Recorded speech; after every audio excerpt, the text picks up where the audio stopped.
ابھی آپ نے قبرستان دیکھا ہے؟ تمہارے جیسے بہت سے جوان، بہت سٹائلش، بہت پیسے والے، بہت مالدار، بہت گاڑیوں والے، بہت شہرت والے ان قبروں میں جا کر لیٹ چکے ہیں، فنا ہو چکے ہیں، اور تم ابھی بھی غفلت میں جی رہے ہو۔ تمہیں ابھی بھی سمجھ نہیں آ رہا بھائی زندگی شارٹ ہے، گناہوں کا ٹائم نہیں ہے۔ لیکن انفارچونیٹلی ہم مردوں نے الٹا کر دیا، ہم کہتے ہیں ہمارے پاس نہیں ہے ٹائم دین کے لیے، نہیں ہے ٹائم نماز کے لیے، نہیں ہے ٹائم عبادت کے لیے۔ کیسے ہم دین کو سمجھیں؟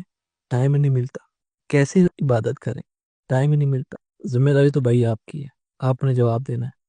اللہ کو کیا آپ یہ بہانہ دیں گے کہ اللہ میرے پاس ٹائم نہیں تھا، میں کر نہیں سکا، میں آپ کی عبادت نہیں کر سکا کیونکہ ٹائم نہیں تھا؟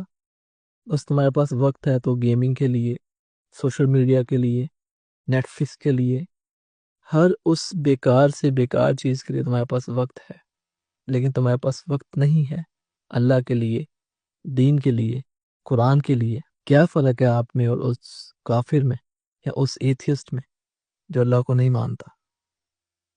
آپ تو زیادہ گناہ گار ہو، زیادہ برے ہو۔ اللہ کو اللہ بھی مانتے ہو، اللہ کو رب بھی مانتے ہو، اور اس کی ایک بھی نہیں مانتے۔ وہ پھر بھی بہتر ہے آپ سے۔ وہ تو کہہ رہی ہے کہ ہم اللہ کو مانتے ہی نہیں ہیں، اس لیے ہمارے پر کوئی حکم لاگو ہوتا ہی نہیں۔ لیکن تم تو اللہ کو رب مانتے ہو نا، تم تو نبی کو نبی مانتے ہو نا، ان کے لیے تم تو صحابہ کو صحابہ مانتے ہو نا۔ تم نبی علیہ السلام کے لیے اپنی جان بھی دے سکتے ہو، لیکن نبی علیہ السلام کے لیے اپنا غصہ کنٹرول نہیں کر سکتے، اپنی زندگی بدل نہیں سکتے، عبادت نہیں کر سکتے۔